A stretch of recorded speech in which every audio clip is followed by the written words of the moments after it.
What's good, YouTube? It's your boy 2K the God, my man Sess. Welcome to the Gods of Boxing Talk. Now I want to introduce my guest. He's back on here for the second time, and this will be our second interview with him, Mr. A.C. Clark. He is going to come on here, and he's going to talk about a certain proposal that he has for fighters in the sport. He's also going to talk about one of the fighters that he manages, James De La Rosa, his upcoming fight against David Lemieux. And we're also going to get his take on a couple of hot topics in the sport. So, Mr. A.C. Clark, man, give us a background on what exactly your proposal is and what you're trying to do for the sport. Honestly, I wouldn't even call it a proposal. It's now an option for the professional boxer. I call it the boxer manager agreement, but typically in the sport, the fighter signs with a manager. For those that don't know, just quick synopsis of it. The promoter contracts the services of the professional fighter. So the promoter pays the fighter. Contracted services, after he fights, win, lose, or draw, he pays him for his service. Right. That's the business transaction, but you sign with a promoter that's contracting your service. It's the same thing for boxer manager affairs. The boxer contracts the services of a manager to negotiate the contract. After you win, lose, or draw, you pay him for his services that you contracted. But you can't contract someone's services yet sign a contract under them. That's them contracting your service. Right. So that's the biggest problem with the boxer manager affairs, is that the professional fighters are signing fixed term agreements under people that they're paying. So the CEO of the company is under contract with his spokesperson. That makes no logical sense in business. So my present to the professional fighters, I gave them a contract, a free legal document they can download on my website, acsportsm.com. It's a free legal document which they usually charge you for. A lawyer from DC and I collaborated on it, and it does two things. The affair between boxers and managers is still the same. It's two different things that are going to go on now. One, the professional boxer can fire his manager if he's not getting him fights, if he's not negotiating strong purses, or if he's just not a good business associate to have. The fighter can now give him 15-day notice and let him go. He has that luxury as a business owner and as someone that's paying someone of the services that they contracted. They have that option now. And then also, the second thing that's different about this contract is that now the fighters are paying the manager's net income. So with gross, if you make $1 million, whatever your manager's percentage is, he takes that right off of the top before you pay any of your expenses.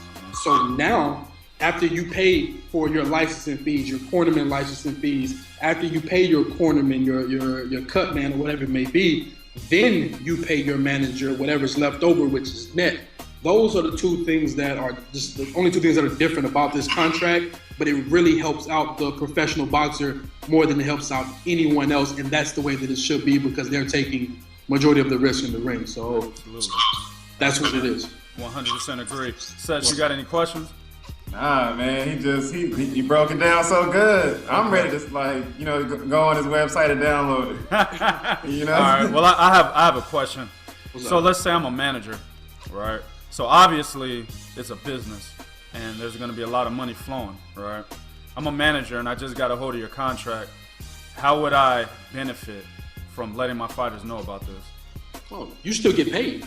Right? You still get paid, and then you put the person that you're representing, they're in the driver's seat. They're in the position of power, and you understand that, okay, if I don't do my job, if I don't negotiate the best deals, if I don't get him the fights that he's looking for, then he can give me 15-day notice and get rid of me. But it's not for the managers to download. If they want to download it, that's great. It's for the professional boxer to download, and once he sits with the manager and the manager explains to him that he's the best fit for him, he can do all these things for him, instead of the manager sliding across his contract for the boxer to sign, the boxer now slides across his contract. Okay, let's see if you can get all those things done. Let's join up together and let's move forward from there. But if he can't do them, that's his job. Okay.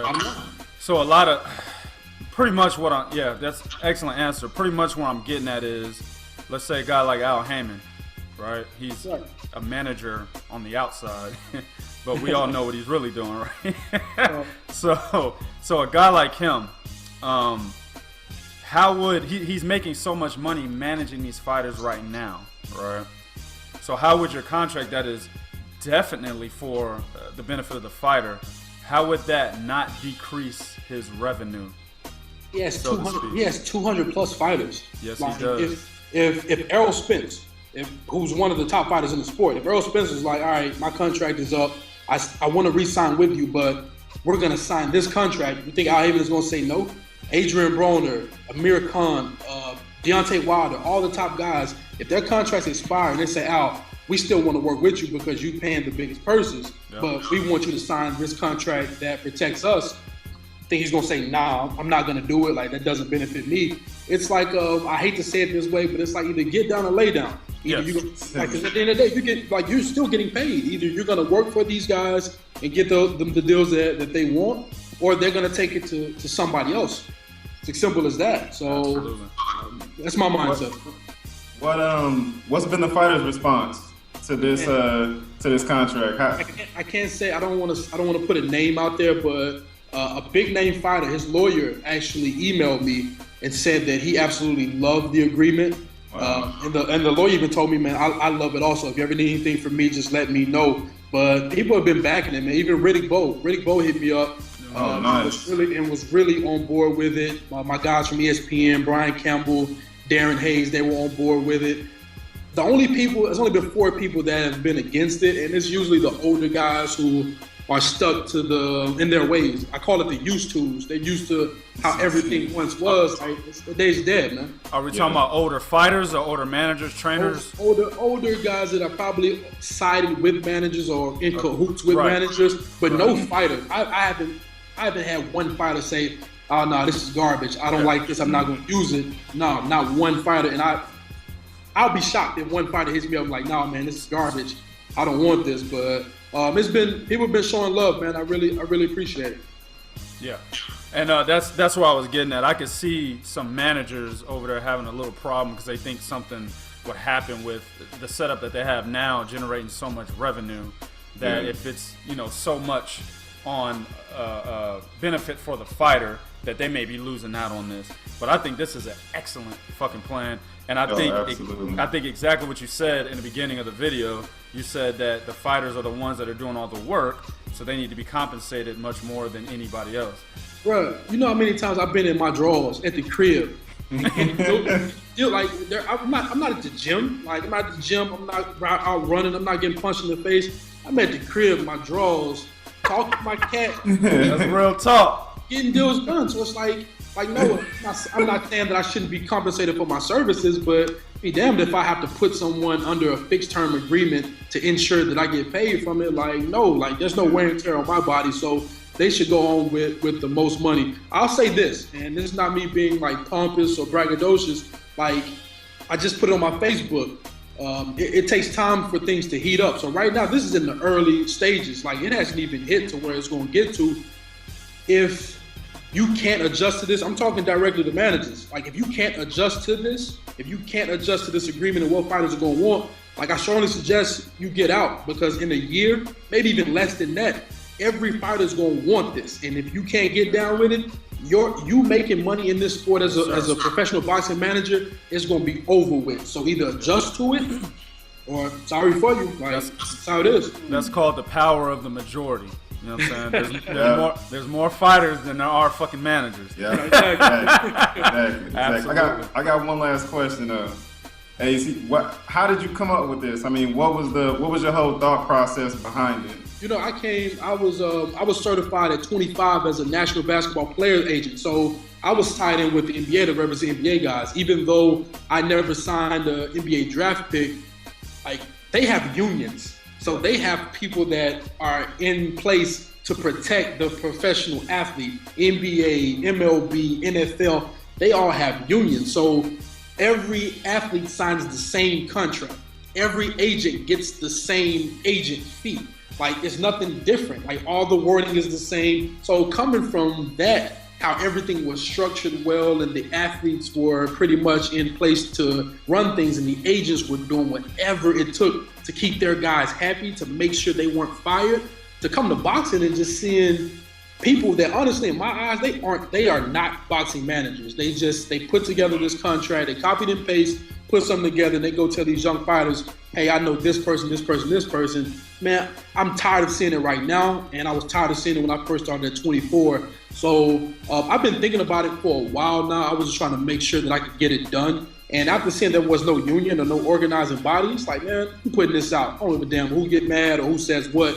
Like, I know the fighters are going to be with it. So if all the managers are against me, but all the fighters are with me, I'm going to win because all the fighters are with it. So, but that's where it came from, man. Me coming from the NBA, knowing their contracts, knowing their system, it just made sense. Absolutely. Nice. All right, man. This is gonna be my last one for you on this topic.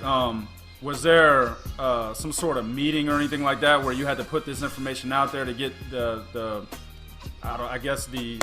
attention of the fighters, managers, such and such? As again, I don't say this to be braggadocious, but as a boss of my own company, like I don't consult with nobody to do whatever. I thought of it. I got with the lawyer that actually put it together, who's from, she don't want me to announce her name now, but she's a Georgetown graduate, very prominent lawyer in DC. She put it together for me. And I was in Houston at the Omni, and I was, you know what, I'm gonna just film this thing and put it out. And that's what it was. I woke up, I practiced it a couple times, and then I just went and put it on YouTube and went from there. So when I'm going to do something, man, like I'm not trying to meet up with nobody for them to try to talk me out of it. Or once I got my mind made up and I've done my research, I'm 100%. I'm go until somebody stops me or tries to. Yeah, absolutely. What's the website again where we can find this, boss? ACSportsM, as in management.com. So go there. It's under the Boxing Manifesto tab. Go to the Boxing Manifesto. The video is going to pop up again, but if you scroll down past the video, you'll see where you can download it. And I think I've had in a week and a half almost, I think it's like 250 downloads. So people are downloading. Oh, nice. It's not like it's like 5 downloads. Right. It's a lot of downloads. I'm pretty sure by probably May I'll be at 1,000 if not more. So it's working, man. Awesome. All right, man. Let's go ahead and get into James De La Rosa, man. How's he looking in training camp? I haven't been to Houston yet. Okay. From what I hear from the videos, I see that he's training. They're pushing the hell out of him right now, so he knows what he's up against. David Lemieux is a very hard puncher from what we see. So he knows he has to go balls to the wall this training camp. So he's working really hard. He's away from his family, so I know that's really driving him. So I expect a good performance out of him on March the 12th. Okay. I wouldn't be able to do this right if I didn't ask these type of questions. Oh, no, go ahead. You're not going to hurt. The majority of the fans out there feel like this fight is just a lost cause for James De La Rosa. It's a situation where it's a lose-lose. He's not going to be able to beat David Lemieux, and furthermore, he could get seriously injured. How do you feel about that, man? We heard the same thing with Alfredo Angulo. Like, before that fight, this dude's going to get mauled. He hasn't fought in all this time, and he's just here to collect a paycheck. And, man, we heard everything in the book. Even at the weigh-ins, fans was cursing us out, saying Angulo was going to rip his head off. And it's like, saw the outcome of that fight without seeing much of James De La Rosa before that. So I hear it, man, and it's funny to me, but a lose-lose, no, that purse we negotiated, he damn sure don't lose on that. He's gonna go home. So we win on that end. But like, James is coming to fight. Both guys are coming off of losses, knockout losses at that. But both guys are coming to fight. So I expect a hell of a fight that night.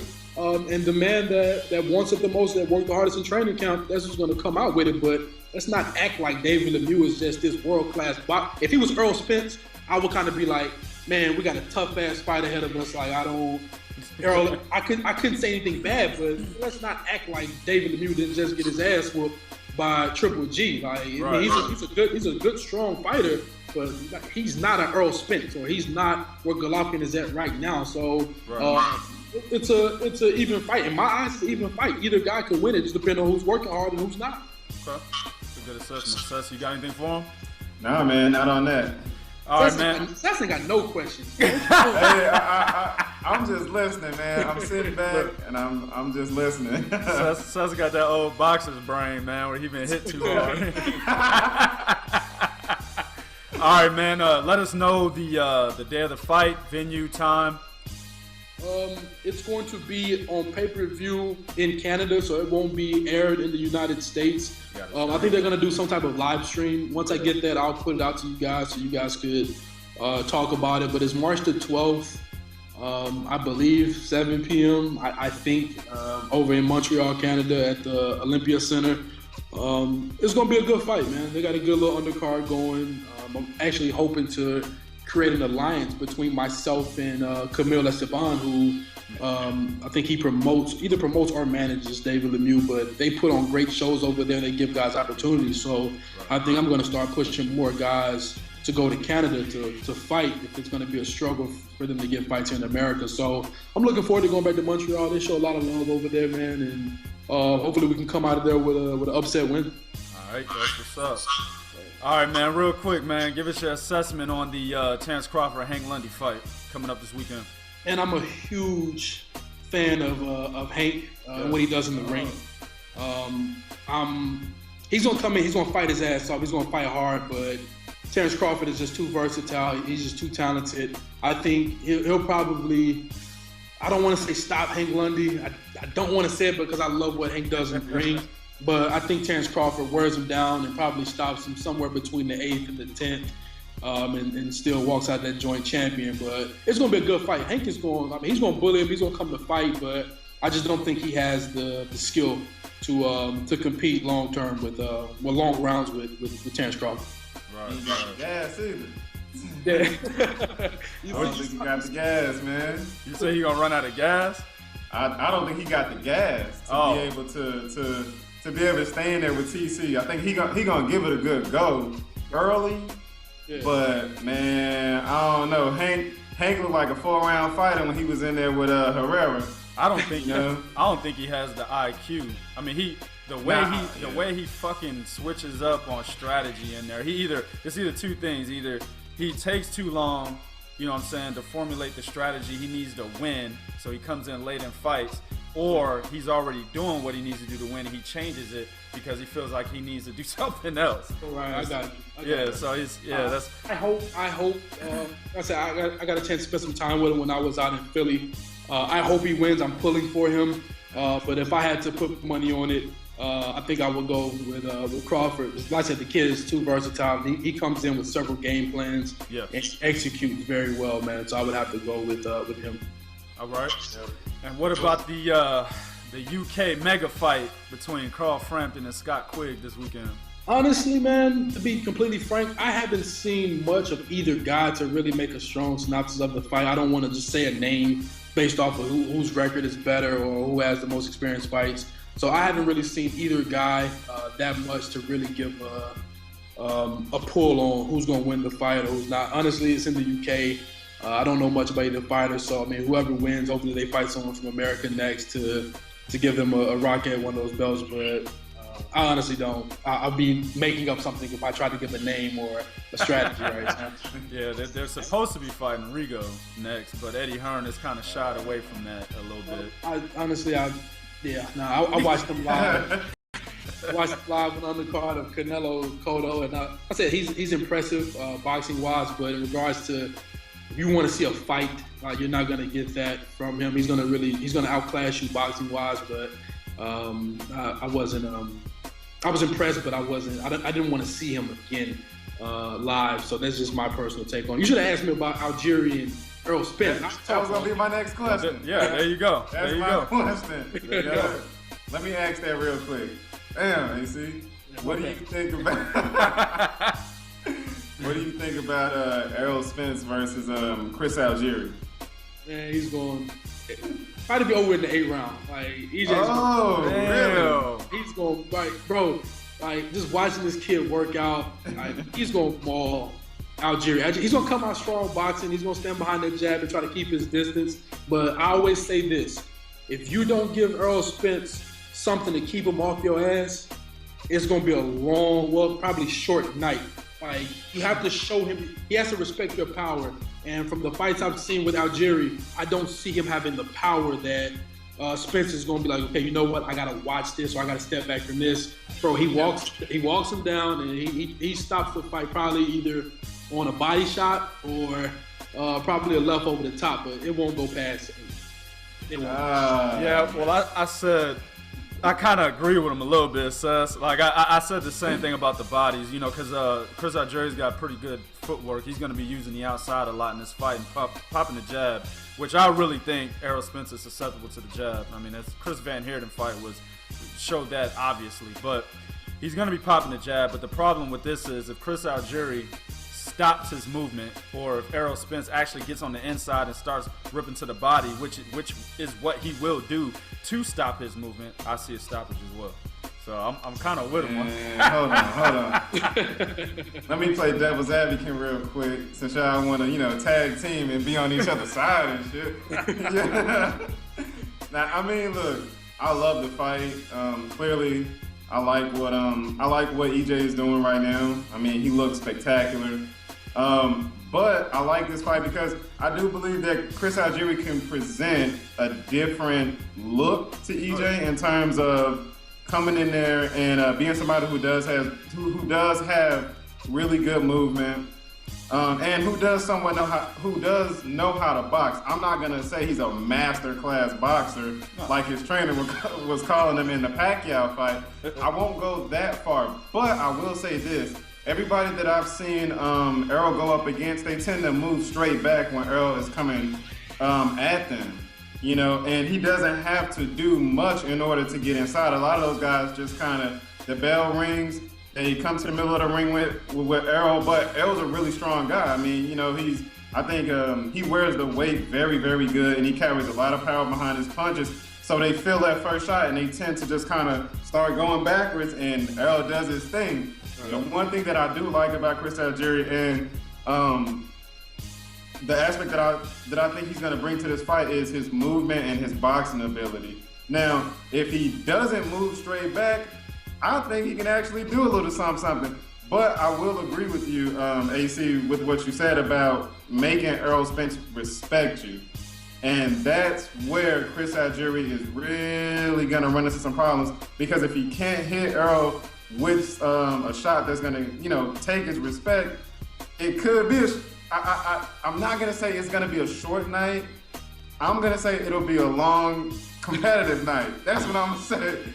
I do think the fight will be competitive. I mean, Chris Algieri, from what I've seen, he fights the way you train him. So when he got with John David Jackson, we seen a completely different Chris Algieri. He pressured the shit out of Khan.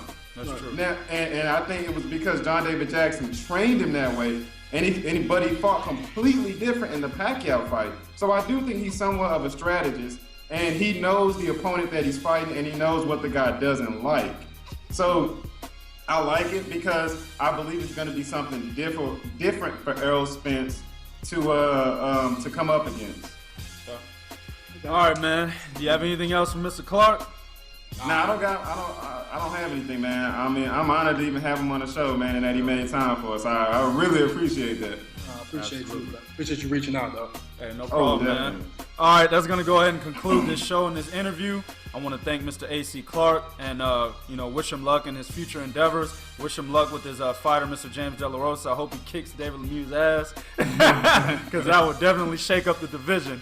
YouTube, do what you do in the comments section. Will be real. This is real talk for real fans. 1.